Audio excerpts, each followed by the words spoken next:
Hello, and welcome to today's edition of Playwire Live. Today, we are here to talk about everything technical SEO, including Schema and some of the other basics for publishers and content creators. We have with us a great friend of mine who our careers have passed like multiple times. It's a very interesting, winding, crossing road. But I have known Franco for more years than I'll count because then it ages us both. But he is the owner and operator of Narrative SEO, a technical SEO company, and knows more about technical SEO than any human being I think I've ever met in my entire life. So I'm excited to have him here to help give some tips and tricks. So Franco, would you like to introduce yourself briefly? Hey, it's great to see you, Stacy. And yes, we've had many peaks and valleys over the many decades. Yes. Actually, you said we've been, you didn't want to get away with age, but I'm only 29. I'm like, these are highlights. Right? I'm 15, so. Exactly. That's exactly right. Yeah. Thank you very much for having me. Very excited to debrief on everything that's changed, because this is the most tumultuous time we've seen in the past 20 years in SEO. It's insane. So yeah, we felt like this was incredibly timely.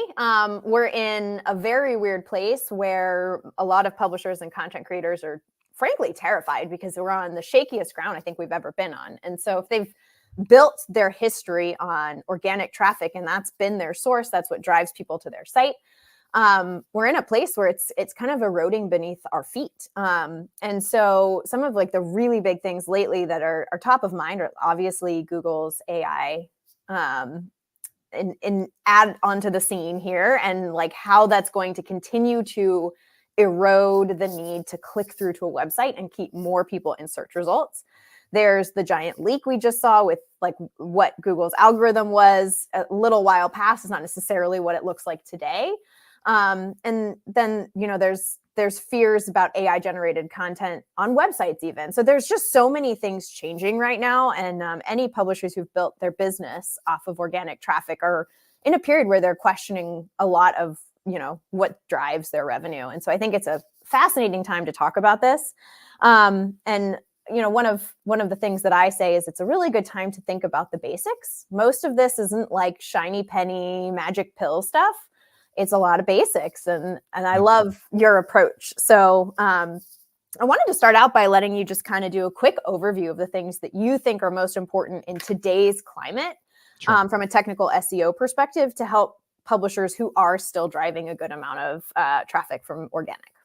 Absolutely. And you know, the basics, what you hit upon, the basics is that hasn't changed in 20 years, right? Things may change and iterate as the market forces, you know, ebb and flow. The biggest threat obviously has been AI to organic, because even organic is changing. And, you know, over the years with this Google leak, you know, SEOs have known our cause and effect. Like when we test something, we see a result, and we know that that is either a good or bad process to follow, which, you know, then we'd mark down and write our playbooks as far as basic standards are.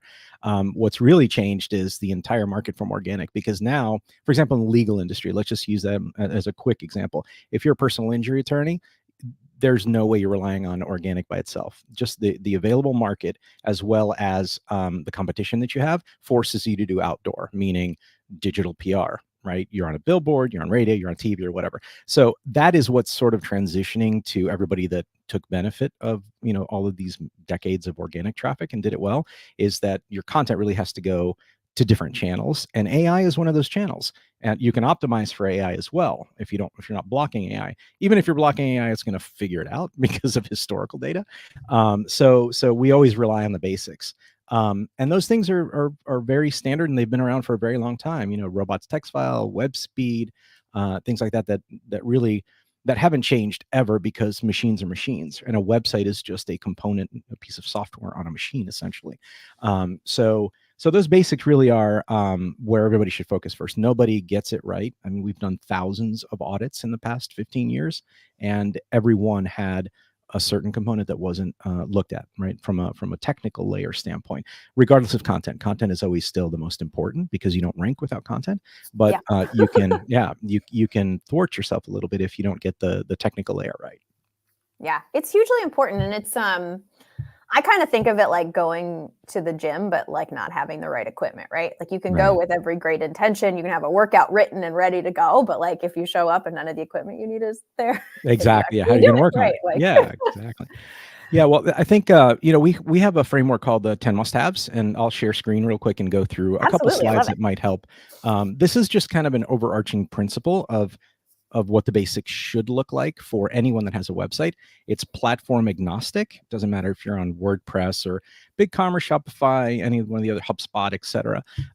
These are the things that we typically look at, as well as many other things that can certainly help maybe increase your ranking, 1-2% here, another 5% there, and then the cumulative benefits of that are, they can be significant over time. Technical SEO is a marathon. It's not a race, right? It's let's work on this week, let's work on this next month, and then over the span of a year is when you see those nice hockey sticks. And in some cases, if there's a technical misalignment, it's more like a Falcon 9 rocket than a hockey stick, right? But slow trend should be the way that that you look at it, right? It's a slow burn. This is a link to a 10 must-have PDF that we have, and I'll just go through them because you just jot these down. They're very basic, but very, very important. Legacy HTTPS. You'd be surprised how many times we see sites that still don't have a security certificate. And this is just super basic, right? But it's really important. It's a non-negotiable, and these are really table stakes, as we call them, right? These are things you have to have. So just check that. Very simple to do. Analytics, Google Analytics 4 was pushed out very quickly, and it wasn't a baked-in product. I still think it's kind of in beta. Everybody loves it. I don't know what you're talking about. We love GA4. Yeah, it let's be fair, it does have some good things. Their navigation, if you search for user navigation and how they're navigating through your site, that's a pretty valuable tool. The page, screen, title classes, those things, but it's really hard to use, and it doesn't give you the data. We were just happy with GA3, and the biggest difference is it's event-based, not cookie-based, right? So that's why something happened in Europe. They had to iterate through it quickly and come out with a new version that doesn't track anybody. So anyway, set up Google Search Console. Google gives you that dashboard. Obviously, if you don't have it, there's a lot of really good data in there, and they improve the tool over time. We consider SEO front door, a door basically, front door and back door. The front door is impressions and clicks. Is Google advertising your site? Or are search engines? Is Bing advertising your site? And are people clicking on it? This is one of the things that came out in this Google leak that's incredibly important. For years, Google told us they don't use clickstream data. We don't pay attention to clicks. We don't pay attention to dwell time and usability. They absolutely do. And they obfuscated, for lack of a better term, because you can reverse engineer that. All of a sudden, if you go, hey, let's automate this and get a bunch of clicks, they have systems and protections in place now. But you could game the system. So it's understandable why they did it, but we knew that wasn't the case. So your goal as a marketer is, when you publish a piece of content, get as many clicks to it as possible, as quickly as possible, and have people stay on the site. And is this clicks from anywhere, or is this just clicks from, like, I'm on a Google search results page and I got somebody to click through to my site from there? So the Google Search Console is strictly organic clicks, Okay. meaning they came from the search engine in some variant. It could be within Discover or SERP feature, or somehow within a Google ecosystem. They clicked on your website organically. Okay. So that's really your goal, is just to get, number one, Google to rank your content so it displays the keywords. Those are impressions. And then number two, get them to click on it, right? Those signals, if you can make that happen quickly, to a new piece of content, they grade that piece of content. And apparently they store the last 20 versions of that page and watch the clickstream data, right? As far as we know, and as well as, based on the field data that was published within this leak, is that they use those signals to say, okay, this is a good piece of content, let's rank it higher within the available amount of content, right? So if you see a keyword that says this is 300 users a month, you'll get a percentage of that traffic if you're the best piece of content. Right. So when people say, oh, I'm going to go get 1 million clicks, that's my goal. You may be in an industry where you don't have 1 million clicks, right? You may have 1,000 clicks a month all in. So, you have to understand your depth and breadth of what you're trying to rank for. So, and that Google Search Console is probably one of the most critical tools that you can use for the website, and Bing Search Console as well. If you're in China, I guess you use Yandex or whatever, Baidu Search Console. So connect those two just as a baseline, right? That's a must-have. Use a really good server. So Core Web Vitals within Search Console, we've heard of web speed and how important that is. It's not a direct rank factor, in so much as if your website is fast, they're going to say, okay, this website is under 200 millisecond load time, we're going to rank it higher. No, it's The users got a good experience and they stayed on the site and they absorbed more pages. Therefore, it's good content and valuable, therefore will rank it higher. So web speed is not a direct metric. And they say it's kind of a tiebreaker. If there's two pieces of equal content, the faster one kind of wins. They certainly use it, but it's just a better experience. Nobody likes going on their mobile and waiting 15 seconds for a page load, right? So that's critically important. And 2 seconds is about the benchmark. And you could say that's it's more of like a leading indicator. Like understanding your web speed is going to be more likely that people are happy and thus more likely to get you ranked higher, but not necessarily a direct ranking factor. Is that fair? Yeah, and behavioral reports over the years that have come out on behavioral metrics are that the faster a website is, the more they trust it, and the more valuable they feel the experience is. Therefore, they won't leave, and vice versa. More than 3 seconds, you start losing about 60% of your people, and they trust the website less and don't necessarily want to come back. So website, how nice it is when you get on a website and just like boom, it's on, right? It's like, okay, this is good. I'm satisfied with the experience. Yeah. Yep. Yeah. So again, you can't do that on a shared server. So if you value your website and you're not a personal blogger and you're just not, blogging for the sake of journaling, get a good server and pay some money for that server. $7 hosting is not where you want to be.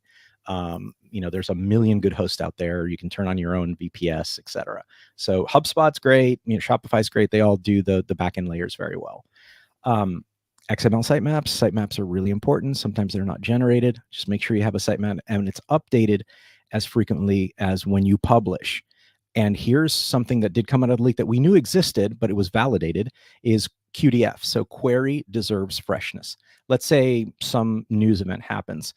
You write up, some news organization writes an article about it, and it pops up the second you search for it. A similar thing happens when you update content and you redo an article. Let's say you had a resource guide for advertisers and publishers, right? If you update that every year and the updated date and the published on date get refreshed, that sends a signal that this is more relevant to today from a content standpoint. So sitemaps can help you do that because that's where those fields are located. That's one of those table stakes, right? Just make sure your sitemap has the published and updated date. And that is in the sitemap that you directly send up to Google Search Console, right? That would be another thing to make sure you're connecting those two. Yes. And some of the platform, Google will usually find it if you have it'll look for the robots text file, an XML sitemap. But each platform has a little bit different way of enabling those, right? So WordPress has a default one. If you put in Rank Math or Yoast SEO, which are great plugins, either one's fine. They have a sitemap generator tool. HubSpot generates its own sitemaps and so forth. So every platform will have its own version of sitemaps. So let's talk about copywriting formulas and keyword phrases and content, because this is really where the meat and potatoes are. AI is really good at generating these things, right? And you can train it to write very technically optimized piece of content. The problem is it's almost soulless.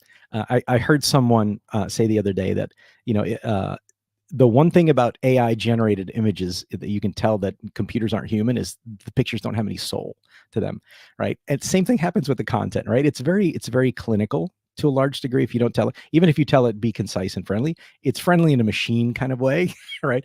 There's not that human element of slight mistakes and body language and those things that that make us want to keep reading, right? Imperfections, yes. Exactly, the imperfections make us, right? So that's a great point. So even if you have a technically optimized page, it needs that human touch to polish it off. There's nothing wrong with doing that either. You can generate content very, very quickly with AI, and that's where the superpower lies, but you have to edit it very stringently and use that and make sure it's valuable, right? The goal is to have people click and have them stay on the website. Pogo sticking is bad. If they click on, go to the website and go back, that means that answer wasn't good, and there goes your keyword ranking. Yeah, so bounce rate's a big one that used to be a big forward metric in UA that's there. You have to just know where to look for it in GA4.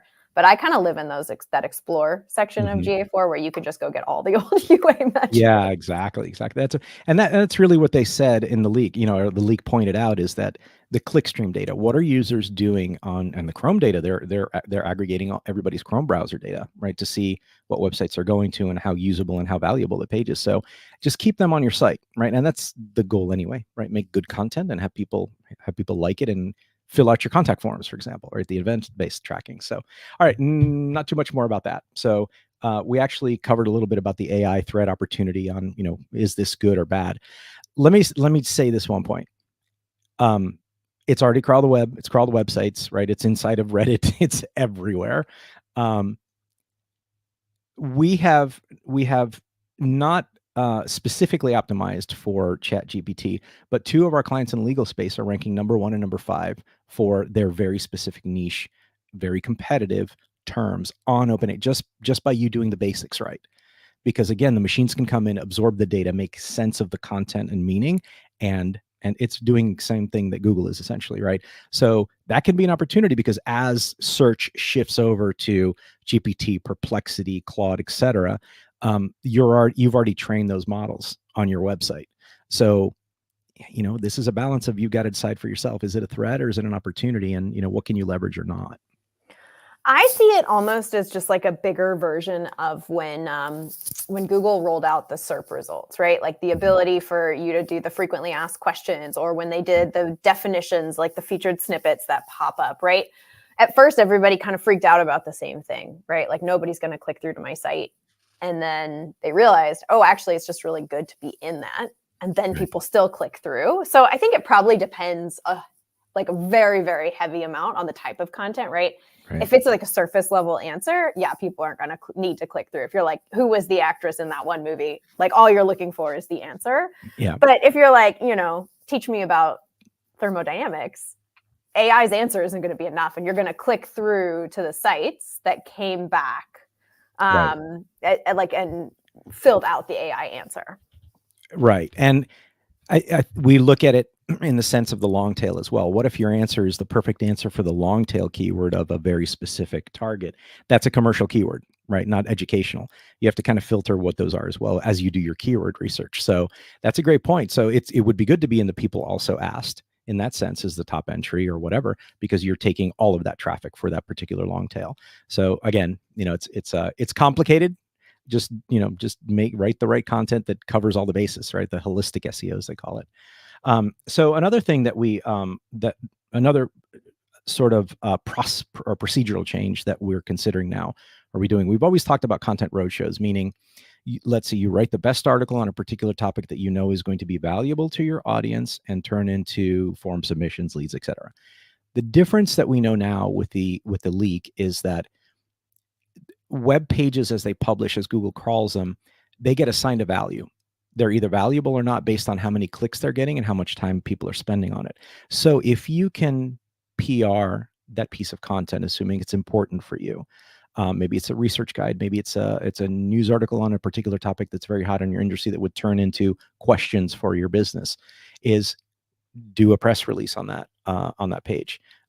Advertise it on all social platforms with some type of CTA, right? Advertising without a CTA is kind of pointless, right? It's brand building versus exposure.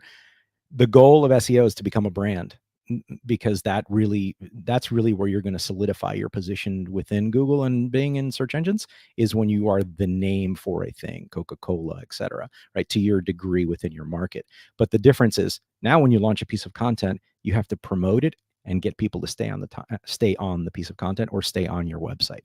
That's kind of the long-term, kind of keep the fires burning. When you say dwell time, what's more important is it like total session length, or is it specific page you want to rank people staying on that page? So it's very complicated. There's 14,000 fields, right? So the algorithm at some, if we think of it as a human brain to some degree, it can make sense of what is valuable or not. Just like AI makes sense of what you're asking, it can use all of these components and make a decision of, okay, the session length was good. It's not one component. It's a combination of those and the average of those components, as far as we understand it, right? But we know this works, right? If it's a better piece of content, it's going to rank higher and people will stay on it. So Gotcha. So what can we do, right? What you mentioned schema earlier. What are the things that we can do to help, let's say, remove barriers to the crawlers and absorb our website and maybe increase our click rates? Schema markup can be very, very complicated, and there's multiple ways of embedding on the website. Most CMSs have some type of default way of injecting some schema within the website. Yoast SEO, Rank Math, they all have a schema generator with certain data types.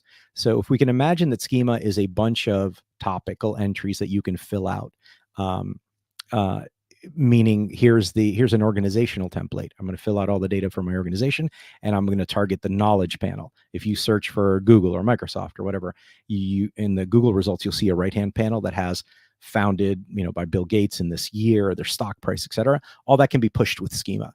So that's fairly complicated. When you're a mid-tier user, right, and you don't have a large technical team, these are some of the things that you can do with schema is Rank Math, Yoast SEO, Shopify, they'll have schema plugins that you can embed within your CMS, and you can enable things like reviews. So why do you want a review to populate? Google's own data on an average, if I have a SERP entry or we have a SERP entry, a result on Google that has stars, that has a 16% higher likelihood of a click than the one that does not. So it's a direct click metric, and that's what you want because you're feeding the click stream, right? You want people to click on your entry. So that can assist with the click stream data and help rank higher.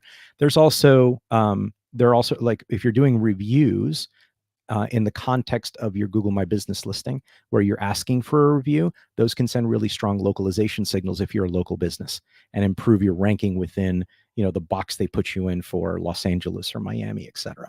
So if you just do a simple Google search for review snippets or schema markup for reviews, you'll get a bunch of different types of data types. You'll get, you can review books, courses, events, how-to, businesses, products, recipes, etc.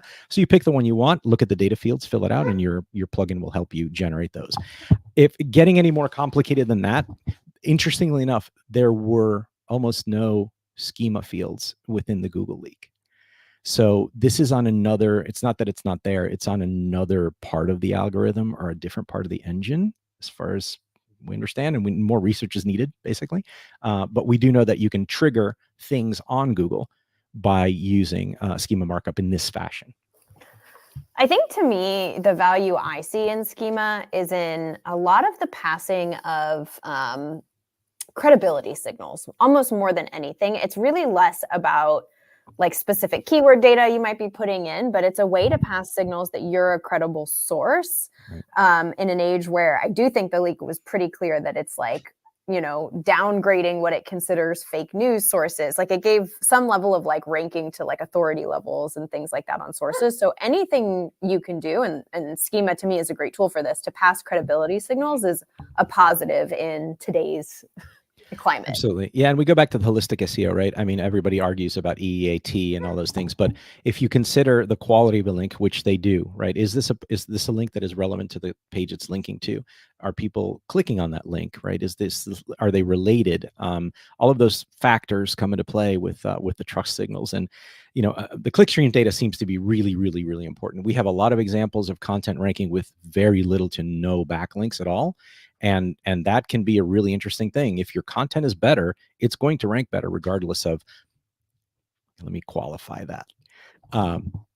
If your website is not a personal blog and is filtered by their categorization of what your website is, you have, all things being equal, and you're competing with somebody. If your content is better, you're going to win based on the fact that people click on it and stay on that page longer, regardless of backlinks. Backlinks absolutely help. There's no question. But content that is valuable will naturally garner the appropriate backlinks that can send that trust signal. This is a really good little tool. It's from technicalseo.com. It's a schema markup generator. So you can just search for the type you want, and it'll give you fields that you can, it'll basically Q&A. It'll ask you what you need, and then spit out the code for you that you can embed in the header of your website. Yeah, and I will add that we are right now working on a series of articles specific for publishers in specific industries on which schema items are going to be valuable for you. So as an entertainment publisher, which schema should I make sure is being sent? Right. So we'll definitely be able to share that in the coming weeks as well. That might be another little guide for someone who may not be as well versed in which what do I need to create in Schema? And then this is a great tool for actually going and figuring out how it should spit out and look. Yeah, there's a ton of tools. This is a good little toolbox or toolkit for everybody, just technicalseo.com. They have a whole bunch of nice low level things that you can do with it in an easy to understand or digest format. So the two most, let's call this one the most important article that's come out probably in the last 10 years, if not longer, is I Pull Rank. So Mike King's article about this. They did a debrief. He's a programmer. He owns a very large agency that works with some of the world's biggest brands, and he did an exceptional job of sort of defining from a high level what the leaks meant and what was found within the Google fields. So great article for everybody to kind of light read. That's all I have on the overview section, so we'll go ahead and stop that. Yeah, I think that just leaves us at a couple additional, tips we'll want to leave the audience with. But the importance, in my mind, of testing different strategies and looking for results. Like, what is the cadence that you usually look at when you're working with a client to figure out how do we take you from 0 to 100, or from wherever you're at to 100? Right. It follows sort of the diagnostic process for anything, right? Like if you take your car to the dealership or you go to the doctor, you got to run a bunch of tests, right? So what are the tools that we use for testing? That's always first. What's the current snapshot of your website? We typically use Screaming Frog. It's a wonderful technical SEO tool, maybe a little bit technical if you're not in the technical field, in which case you would use something like SEMrush or SEMrush.com. Great, fabulous tool. Everybody says it's a little bit too expensive, but it does a lot once you understand it a little bit better. So dig in and figure out the KPIs you want to track, but it'll give you things like what keywords are you ranking for now? What SERP features does the website have right now? Make sure those 10 SEO must-haves, like we always start there. There's always a problem within those must-haves. Something is not set correctly within CMS because the web developer is not a technical SEO, and that's fine. They need to make things pretty. I can't draw my way out of a box if I had to. So, it's all's fair, but make sure the basics are set. Then use something like Screaming Frog, SEMrush, or Ahrefs, another wonderful tool that can give you all of this similar data. They all gather it a little bit differently, but you want to start there and audit your website and say, okay, I am over optimized for this particular keyword. Maybe you were doing news articles about a topic and then those went irrelevant. They should be on your website because topical authority is really interesting now. If you're talking about, if you're a publisher and you talk about automotive industry, if then you start talking about boats and how they're related and what the process is, you're going to de-optimize your automotive keywords. Really? Topical relevance within clusters is incredibly important. This really is the new type of content SEO. You have to keep things compartmentalized. If you're going to do a series, make sure you have a very top level automotive servicing, and then your related content pillars and strategy and content wheel. Keep everything related to automotive service, right? Best 5 shops within this area for servicing your Toyota, those kind of things. Don't start talking about grease guns, right? Or something along those lines, because that's going to de-optimize or something unrelated to the automotive field. So you have to be very careful with that. And internal linking is really good. That's one thing that always works if you do it right. If you internally link to pages, your important pages internally, Google's crawler will make sense of those internal, keyword phrases and such, and they're looking at the words on the page essentially. So keep those tight. Okay. And so as long as you're building those clusters and interlinked like groups, you're not going to necessarily hurt yourself if one cluster is talking automotive and then another cluster over here is talking about grease guns. Correct. You just have to make sure you're siloing it properly. Exactly. Yes. Okay. Exactly. Yep. That's fascinating because I know we have lots of sites that'll cover many different topics. Sure. And I mean, I think it's probably safe to say just the standard blog architecture of topics and categories probably not enough for this. There's a deeper level of clustering that needs to happen. Right. We're talking specifically about content clustering within the body links. So main nav, sidebar nav, and footer nav, they get read once and then no followed because there's millions of them on a site. You have 10,000 pages with the same thing. Body content links are weighted more heavily, and those are the ones that interrelate with the related keywords. If you have automotive servicing in Toyota and that links to automotive servicing in Mazda, those are the ones that you want to cross-link to the pillar about automotive servicing within the body. Gotcha. Okay. Yeah. I mean, this is going to take me off into a topic cluster area where, I could talk about for hours and hours on end. And we are already at 30 minutes. I knew this would go fast. It always does. There's tons of valuable information here. what I will say is we'll share the slideshow that Franco went through for everybody to be able to go get those 10 basics. And I'd say that's a great starting point because, like we mentioned at the beginning, most of us are failing somewhere on the basics. So like start there, review the basics. You'll find something that you can improve, and then we'll direct you to some of the other resources we have for SEO on our site. And then potentially if Franco has some, he can share as well, to give you guys kind of the advanced next step once you've confirmed you're all doing the basics first. Happy to. Thank you so much for having me. It's great to see you, Stacy. Awesome. Thank you. And don't forget to join us Tuesdays at 3 p.m. for Playwire Live in the future. And we will see you all soon. Bye.